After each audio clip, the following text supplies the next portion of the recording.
근데 앞으로 부산 같은 경우나 강력시급에서 이제 입주 물량이 앞으로 많이 일어난 데가 혹시 어디인 줄 아십니까? 입주 물량. 예, 지금 많이 일어난 데가 부산이 보자.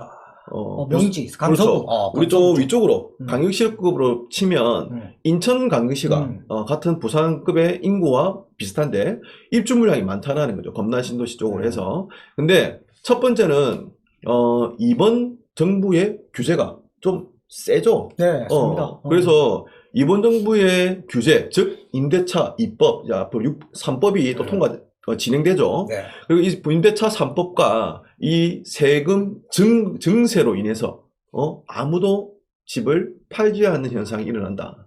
자, 그러면 집을 사지 않는 현상, 그리고 집을 팔지 않는 현상이 일어나면 그 집에 집을 사서 그 빈집에 들어가야 되는데 그런 현상이 줄어든다라는 것은 더 공급이 없어진다라는 겁니다. 그리고 앞으로 더 걱정되는 것은 뭐냐면 이번 부산시장과 서울시장 정책들, 부동산 정책이 어떤 거였죠? 좀 완화시킵니다, 아무래도. 그렇죠. 네. 완화시키는 방향이다. 어떤 거를? 재건축, 재개발에 대한 완화를 시킨다. 그러면 수익성이 나겠죠. 네. 그 수익성이 난다라는 거는 그 물량이 일시적으로 멸실이 된다는 거예요. 네. 멸실과 그 다음에 공급이 다시 늘어날 시기는 최소 못해도 3년에서 5년 가까이 시간이 걸린다는 겁니다. 그럼 우리는 거기에 대한 이주 수요, 그리고 멸실주택으로 인해서 공급이 많다고 하지만 그 지역의 재개발이 엄청나게 많이 이루어지고 있어요. 그게 멸실된다면 우리가 걱정했던 이런 공급 물량에 대해서는 걱정하지 않아도 된다. 이게 어떤 거로 시작해서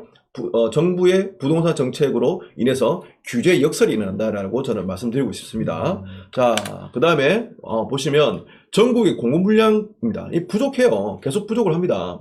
그래서 2021년 올해부터 계속 2022년, 3년, 4년 이렇게 시작된다는 것이고, 지금 상기 신도시라든지 이런 지역들도 토지 보상도 안 된 데가 너무 많아요. 네.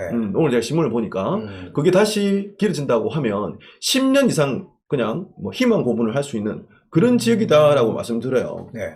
그래서 앞으로 공급에 대해서 부분은 걱정을 하되 너무 거기에 맹신하지 말자라고 좀 말씀드리고 싶어요. 네.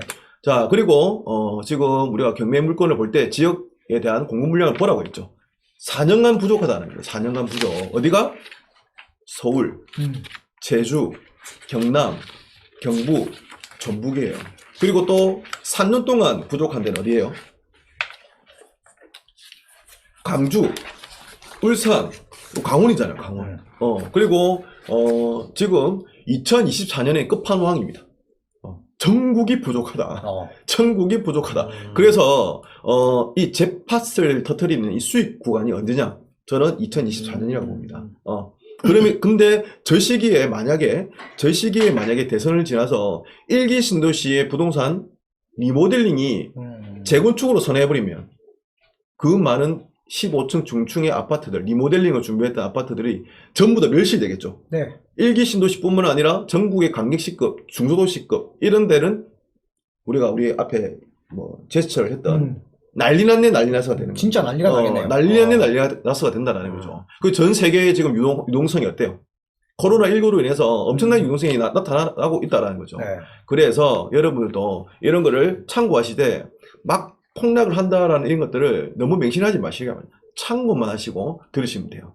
역시 저는 앞으로 전국이 부족한 현상으로 인해서 공급 부족 플러스 이제 집값이 상승한다라고 저는 말씀드립니다.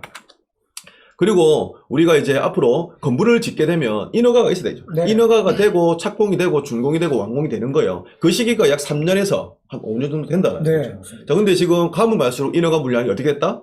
없습니다. 감소되고 있다는 거죠. 이게 역시 마찬가지로 이번 정부의 부동산 정책, 경제 정책으로 인해서 이렇게 된다는 거죠. 자, 그래서 이제 앞으로 공급은 전혀 신경 쓸 게 아니다. 참고만 할 뿐이다. 라는 겁니다. 자, 그래서 앞으로 서울 부동산에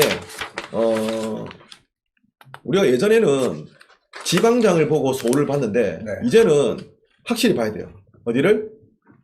메이드 인 서울을 항상 봐야 됩니다. 네. 서울의 움직임에 따라서 압구정동 재건축으로 인해서 호재가 발생돼서 압구정이 평당 1억씩 찍어버리면 우리 이번에 부산에 경남 마리나 30평대가 17억 찍어버렸죠. 네, 맞습니다. 그런 것처럼 이 각각의 신호가 탁탁탁 터지는 거예요. 다 연결되어 있고 부동산은 뭐 살아있는 생물이라고 말씀하는 거잖아요. 네. 자, 마찬가지로 앞으로 서울의 움직임을 봐라. 그 지금 현재 시장이 어떤 정책을 할 것이냐라는 거를 방향성을 봐라는 겁니다.